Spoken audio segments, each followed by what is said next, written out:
Alright, and we are live. Welcome back, y'all. I hope you find this video informative because today I want to talk about punching harder and some of the common mistakes that we tend to have, especially when we're beginning, and shedding some light on those areas so that way we can correct them faster and just get our training at a better place and just feel all around better about ourselves when we're hitting pads, we're sparring, or if we're training for a fight. And give you guys some tips and tricks on this. And it's not really tips or tricks, it's kind of just the basic fundamentals of what we practice here. Well, some of the mistakes that you might go over is, or find yourself doing, is falling over as you're trying to punch as hard as you can. If that's happening, this video will be good for you. Or if you feel like as you're trying to punch as hard as you can, you're getting tired too fast, or maybe you're just missing your target entirely. All right? And the reason is because you're thinking from the top down. All right? You're thinking from the top down, meaning that you're kind of a little heady, and if you're thinking from the head, you're going to hold your breath, and you're going to tighten up your arms, which means you're going to tire yourself out a lot faster. Also, when you're thinking from the top down, you're thinking from here first, and you're not going to think about your balance. All right? Which means you're going to be falling over.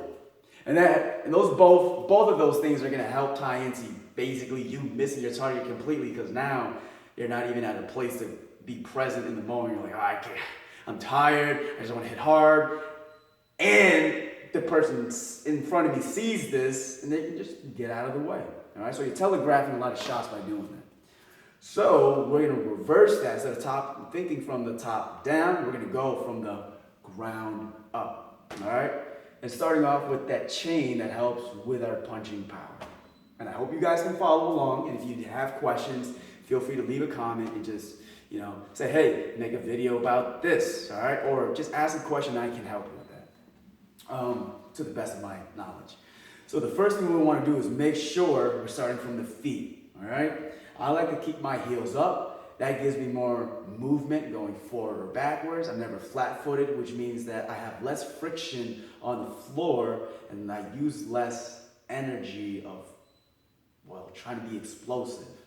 All right, when I say using less energy, that's a hard place because this takes a lot of energy, all right? You're constantly in that limbo phase of moving left or right, and your calves are always kind of somewhat contracted. That being said, it's part of training, and this is good for you.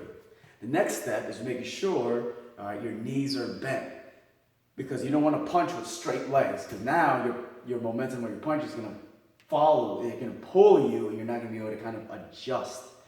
The third thing is twisting with the hips, all right? When you throw a punch, make sure you twist with the hips, all right?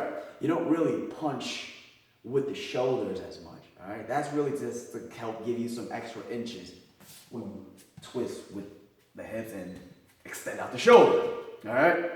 So to bring it back all into a more organized structure, all right, let's practice this a little bit. So my feet are spread apart, I'm off my feet, basically on my heels, my knees are bent, and I'm able to move. As I move and I throw the punch, I'm able to generate more force by striking with the hip. You notice my full extension of my punch is basically when the hip rotates completely, all right?